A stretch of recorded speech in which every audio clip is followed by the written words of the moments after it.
So here we have a simple setup where we divided an area into 4 parts. Yep. So just use tape and Post-its. Exactly. And we can put this anywhere. Like if you are in a classroom, you can put it on the wall or on a table. Whiteboard. Yep.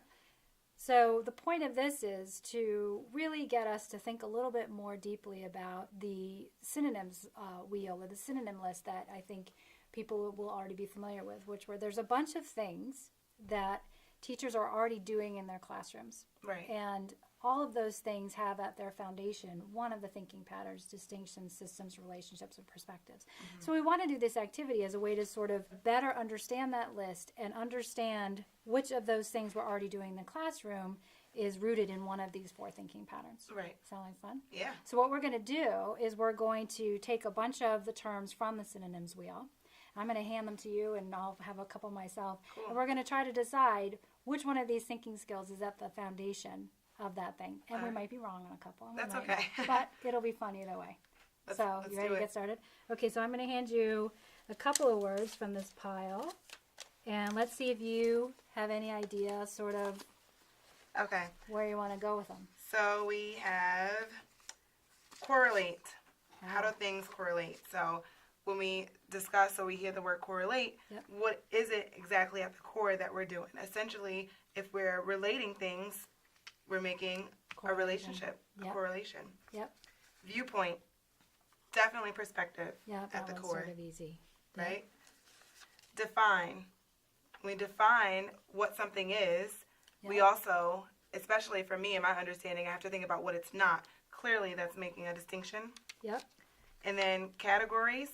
Categories, this one's a tricky one. You're looking at the systems, the part and whole of things, but you're also making a distinction between what category something falls in and what a category something doesn't fall in. So I'm just going to put this one here kind of like on the line of systems and distinction.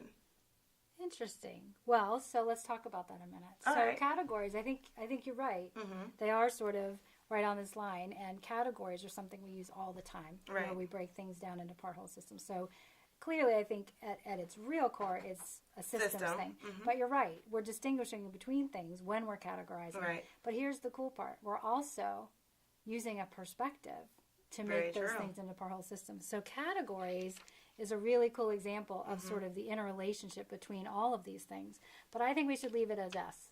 Cool. Just for simplicity's sake, because at its core, it's about breaking things down. Got it. And we do it all the time. Yeah. Boundary, which is setting sort of a line, a delineation between two things. So I'm going to say that that's making a distinction. When you have a particular mindset, you technically have a specific point of view. So I'm going to say that is perspective. Select. We're asking students to select a particular thing that they're working on in the classroom. So I think if they're selecting something, that they are most likely doing what? Making a distinction. You think so? I think so. Okay, so we'll put that here with boundary and define. Objective and subjective, actually, I grabbed both of those, are both perspectives. I have sorts. What does that remind us of? Systems. Yep, and categories. Along with a range. I think to recognize something is to sort of bring it into consciousness. So I would say it's probably at its core distinction. Distinction, because you have to recognize what it is and also think about what it's not. Point of view. Perspective. Yeah, I think this would actually be pretty cool to do with students. At the root of everything that they're doing are these 4 basic patterns of thinking. All these verbs and all of those standards and learning targets that they have to deal with. All right. Okay, what else do you have? Discern. What do you think? What do you think? Perspective. Yeah, I think it could be. It's distinguishing through a perspective. Mm-hmm. And I have label. What is it? What is it not? So that's a distinction. Association. So what is something associated with? What is the relationship between these two things? Fine. Oh. And the next one. Link. Yep. Definitely. Connecting relationships. Yep. Join relationships. Framework. Kind of a stumper. Yeah, framework. If you have a framework, I think definitely you have to look at it as a system, its parts and wholes. I think it's also a framework could be a perspective, because it's definitely. So I think we could put it kind of in the middle on the line. Ooh, that's a good one. Everybody does that. Compare and contrast. You have people doing Venn diagrams and all these things, and compare and contrasting. Essentially, you are making a relationship. You're looking at, how do these two things compare? And maybe when you look at the contrast, how are they different? But you're still identifying the relationship. Combine Okay. and grouping. And I'm going to think that those fall along with sorting and categorizing and arranging under systems. Right. Ooh, compassion. Ooh, what do you think lies at the core of compassion? Probably relationship, but also perspective. Yeah. So what do you say? Maybe put this one in the middle? Right in there. Frame of reference. What do you think? I think frame of reference is like my point of Your understanding, view. your perspective, for sure. Equals.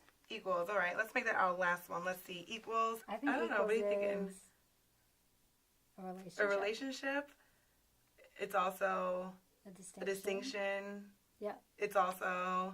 Let's put it I here. want to put everything. Let's put it both. Okay. I like to be able to put it right on the line because some of them are just obviously They overlap. combinations of overlaps and stuff. Yep. What do But you think? at the core, Yeah. Under everything that we do lies a pattern of thinking. So, Yeah. pretty And cool. what's really cool is every single thing on a yellow Post-it note is something that people are already doing in their classrooms. So they're already, they're already using these 4 patterns to teach things. The key, though, is for them to know that they're doing that and to language it. So that their kids know that they're using it. And that's sort of the point of this whole exercise. It's pretty simple to get some masking tape, a marker, and some Post-its. And so you could do this up on your wall, on your whiteboard with your kids, or with your colleagues, your teachers. Your friends that are teachers, and say, hey, look at what we're doing all the time when we're teaching. Maybe we can even use the think blocks. There you go. That'd be cool. That'd be cool.